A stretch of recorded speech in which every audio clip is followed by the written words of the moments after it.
Hello and welcome to Network. My name is Siphumelele Zondi. As it's Christmas in a few days, we have a few last-minute tech Christmas gift suggestions. We check out what some of the most Googled people were in 2015. Our discussion this week is on photographs that take a life of their own in social media. Sometimes it's a life that isn't intended by the photographer. Find us on SABC Network on Facebook, Twitter and Instagram. It's newsnetwork at sabc.co.za and email. Let's start with your social media and technology news.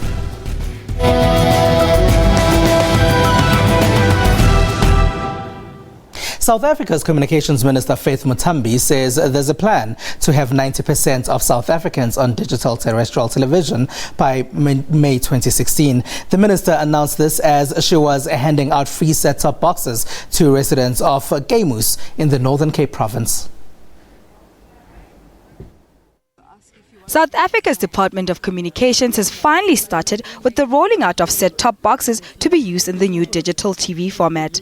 This comes months after missing the June 2015 digital terrestrial television migration deadline set by the International Communications Union.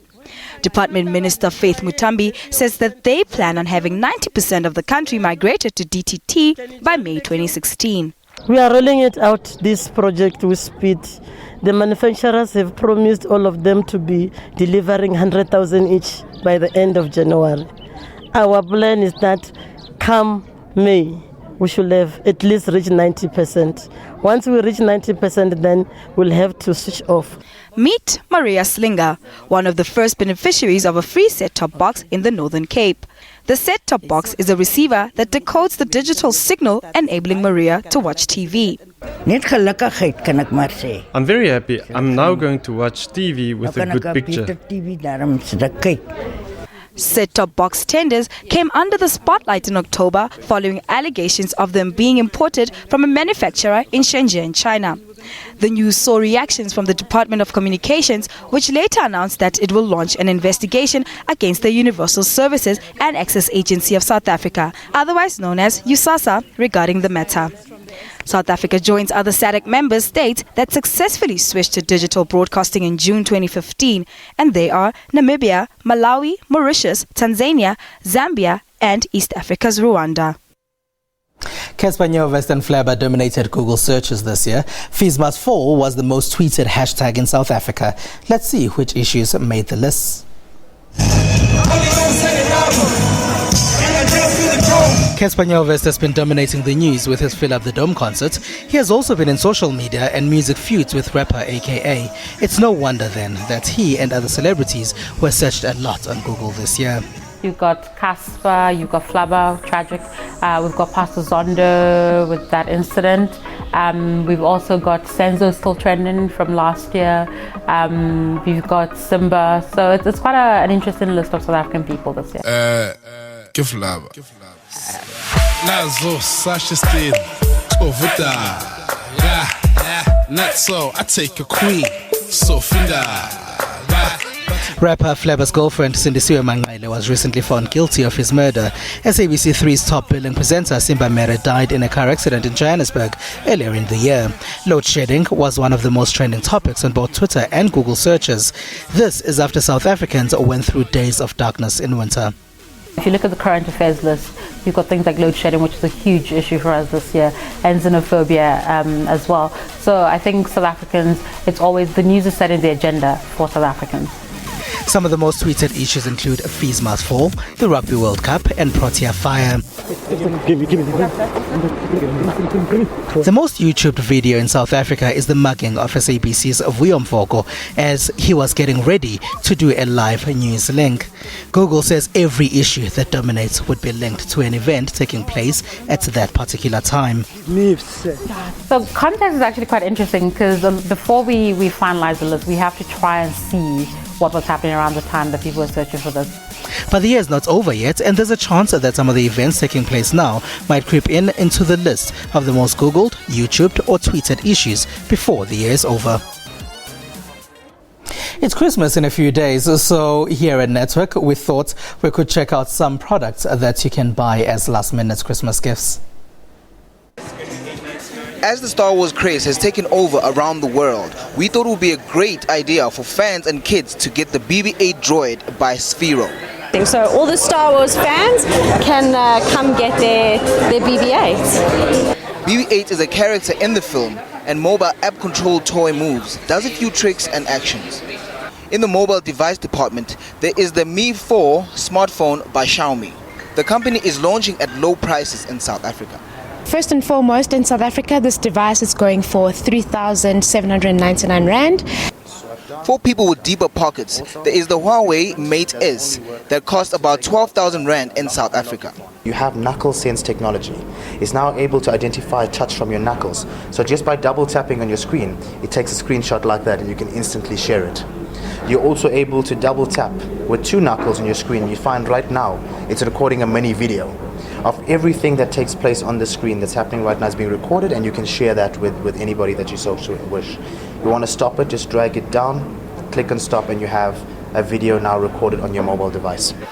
As we shouldn't forget that the holiday season is short, we have a bit of education technology too.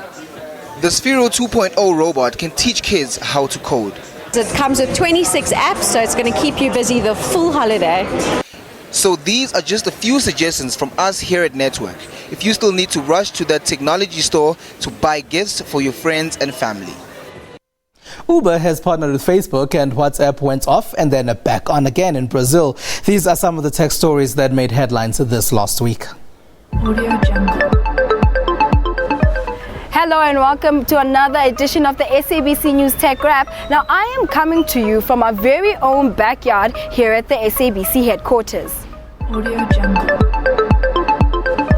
Now for what's been trending here on home ground, South African mobile network providers have alerted customers to watch out for scammers during this festive season. Two of South Africa's largest mobile network providers, MTN and Vodacom, have alerted customers on scammers trying to steal cash from their mobile phones. MTN said that customers should not give out their personal documents or details such as bank accounts and ID numbers. Tepo Ramudibe, Vodacom's executive head of corporate affairs, told the press that Vodacom will never call or SMS prepaid subscribers to demand outstanding payments, as prepaid customers use the service they've already paid for in advance. Now heading over to South America, a Brazilian court lifted suspension of Facebook's WhatsApp service. Não sei, fiquei sabendo que é 48 horas para ficar sem esse. I use it to talk to friends, for work, with family. It's hard not to have it because we're used to using it a lot every day. So I'm still kind of lost. Sem nada, sem os contatos, sem falar com ninguém. A judge in the commercial capital, Sao Paulo, has ordered the suspension of WhatsApp services from midnight on Wednesday after the California-based company, despite a fine, failed to comply with the judicial rulings to share information in a criminal case. Now, good news for Uber users, as the taxi-hailing app announced its collaboration with Facebook. Now, this partnership enables customers to hail a cab using their Facebook Messenger. Unfortunately for the rest of us, this is only available in the United States of America for now. One can now hail an Uber without leaving a conversation or downloading the ride-hailing app. Uber on Messenger has been in motion in the USA since December 16th. This is it for me this week, but catch me again next week for another wrap of the most interesting tech stories doing the rounds.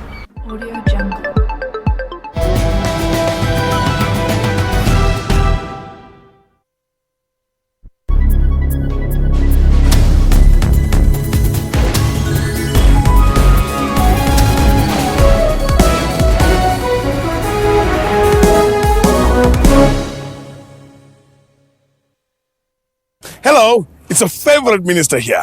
Yane, party is a very nice language because it was written by you, the people. Here's a good one. Try hard, an individual who tries against all odds. Hoi! Give me water!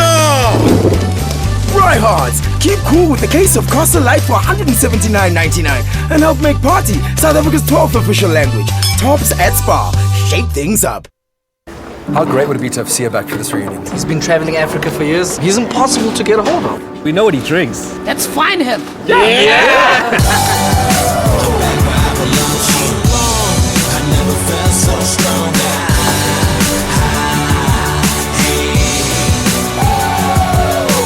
You think it worked? Hey, guys! I'm coming home,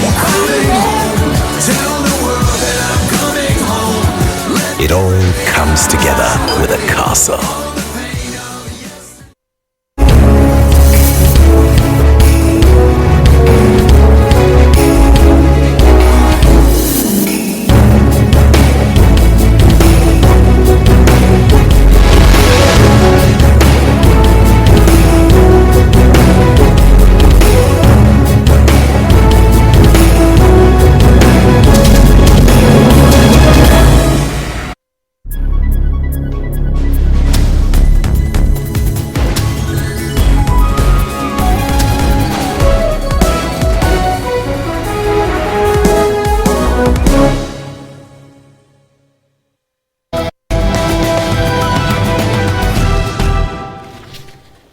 Welcome back. It's SABC Network on Facebook, Twitter and Instagram. Now, photographs taken by Wandile Kasibe at the Zuma Must Fall March in Cape Town have started many social media debates. Some of these photos started raised conversations. Many social media users were juxtapositioning them with the arrest of black students in the Fees Must Fall marches. It's a debate that photographer Wandile Kasibe had probably never thought would take place in social media. Many also raised questions of power and race and whether the police would have had the same reaction had the protesters been black. Joining us from our Cape Town studios is Wandile Kasibe. He took those photographs you just saw at the Zuma Must Fall march in the city. Hello and welcome to our network, Wandile. Oh, thank you very much, Spumelele. Now, Wandile, what was your intention when you took the photographs? Well, look, I document, processes that unfold in the logic of history. And I've been documenting the processes of the Roads Must Fall, Fees Must Fall, Remember Marikana, and outsourcing, and that's what I do basically. At this time, and I have seen the kind of brutality with which the police have basically dealt with students at these marches, at these protests. But here is the moment now, which is totally different from what I had experienced at the march that was led by students. And to me, that became a very sharp contrast. And I said to myself, this is really strange. And perhaps maybe it is the strangeness of that moment of police taking selfies of happy ZMF, protesters. And I asked myself, is this really how bodies are treated at marches? And I should then say, perhaps maybe on here, that it's perhaps that moment that attracted me to capturing that photograph, because it's something that was totally different. And I'm happy that it's actually sparked such a huge or rather interesting discussions around the superficiality of the rainbowness of our nation. And I think that, it brings to our attention the fact that perhaps there are other ways of sparking discussions instead of, relying on, conventional ways of calling people to a conference. Something that is as simple as a photograph could actually spark such discussions. Is that the reason you decided to post them in social media then? Well, the reason is actually, there are many reasons. First of all, people had asked me to actually post these photographs because they've actually been following, photographs that I had taken at other marches, and this one, of course, being one of the pictures that I took. Then I posted it on social on Facebook. And I have quite a lot of followers on Facebook, and people then started commenting on this, and for me that was really quite a moment to say that it's very exciting on such an important day that we would have such an important dialogue, and also unveiling the woundedness of our nation, because that photograph is not just a photograph, but it basically, to me, as somebody who has basically observed the processes of other marches, it really became a moment at which we need to ask, very, very important and deeper questions about the nationhood of our nation, and also to be clear about the context in which it was taken. And for me, the context is very important because it's basically taken at a march that is led by people who have actually seen the importance of the philosophy of fallism. Yes. And using or appropriating that philosophy to protect their own privileges. To me, that was a problem, without really having understood the logical conclusion of what it means really to invoke the power of fallism, and the power which basically emanated from longer processes of decolonization. And that process of decolonization, which basically in its essence speaks to the question of black pain. And that to me then became a moment at which I needed to ask myself a question. Here are people who are actually at a march that invokes the spirit of, or the ideology of fallism. And these people actually don't take this seriously because they are posing as if now they are actually, taking, tourist, selfies. To them, it's like a souvenir to say that I was there. Wandile, did you ask that question before you posted it in social media, or did those questions come after the debates that started after people had seen these photographs in social media? Well, for me, as I was saying earlier, the moment at which I took the photograph, that sharp contrast, actually, it started to, to unfold. And then, of course, after having posted those and then, looking and also observing the different kinds of comments and observations and expressions that came from people. And also having seen how, students, black students in particular, have been dealt with by the police, and black students being actually, sent to jail and being, charged with high treason for actually speaking truth to power.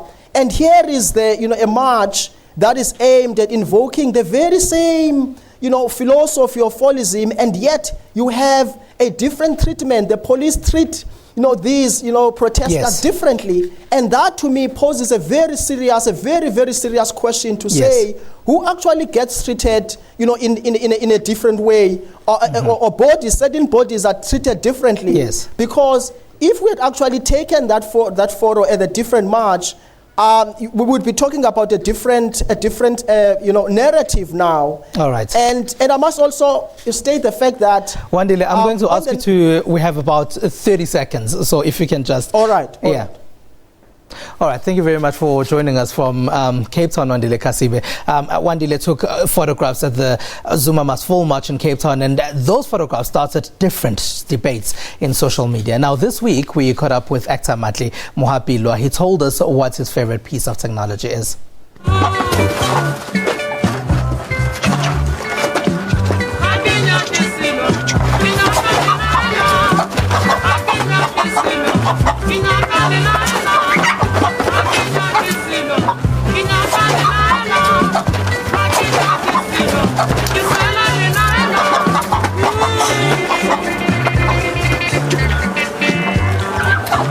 Hello everybody at home, my name is Matli Mohapelwa and I'm an actor. I'm 31 years old. I've got a few gadgets, but my favorite gadget would probably have to be my washing machine, my front loader washing machine, right? I used to take my clothes to the laundromat all the time, or the helper would come and she would be like, no, I don't want to wash these clothes with my hands because they're hurting my hands or whatever. And I'm also not very good at washing clothes. But once I got this washing machine, my life is so much easier. Just put it in there, it dries up, it even spins it for me, it rinses it for me. I didn't have to get my hands wet, So yeah, I'd say my washing machine is my favorite gadget that I have in my house.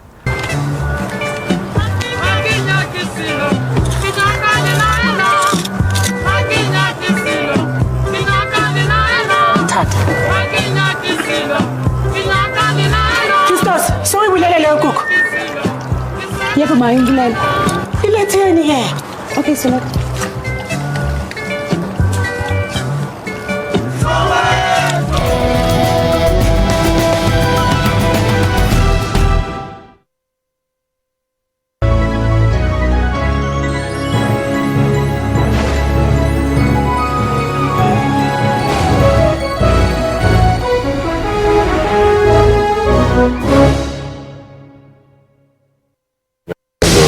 Now in production in Chetty Miller, SAB Miller, and Hauser-Busch InBev. It's something that I need to learn to say more often. Will together produce around a third of the world's beer. It is a mouthful.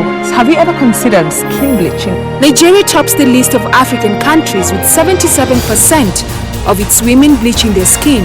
Now I can see that it is not good because it affects my face and some of my body parts. Thousands of Arab Israelis and Palestinians participated in a big rally. Flight MH17 was shot down by a Russian-made missile. How those chips may fall is a prediction best left to the currency of time. That's Primetime News, Africa Journal, and Your World on SABC News. I'm sorry, gentlemen, ladies and gentlemen, we have been banned. It didn't happen to me on that day because I was already in jail when it happened. I was scared that when I get back to Joburg, I was going to be arrested. Well, I wasn't. Who are you asking? You're looking at me? Yes, Abed, I'm talking to you. So the old fuddy-duddies like Dennis and me will remain there. I just want to say, Joe, that the thing about... damn, go on, and it's coming back to me. So much more than just the Legal and Rights Show. Join Dumile Mateza every Sunday at 2 p.m. only on the SABC News channel.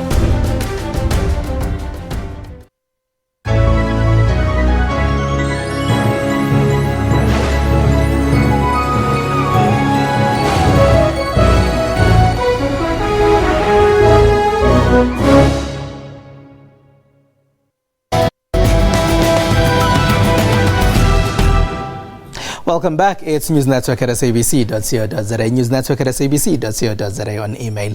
The next insert shows us that technology can help speed up Santa Claus's gift delivery during this Christmas. Let's take a look. It's a busy time of year for Santa Claus, and getting presents delivered on time isn't easy. But this self-driving delivery robot could be the little helper that Santa and the rest of us have been waiting for. Developers Starship Technologies say it puts the customer in control of when they get their package delivered. You place your order online as you do right now, but instead of getting the delivery by somebody coming up to your door and knocking on your door, you would get it by a robot. The prototype droid can carry the equivalent of 2 bags of shopping.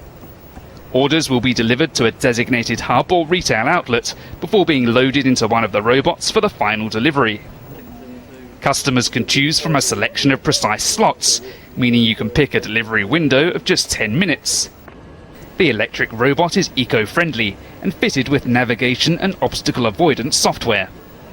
Starship says it will drive autonomously 99% of the time, but is overseen by human operators who can take control if needed. For security, it has 9 internet-connected cameras, a loudspeaker and microphone.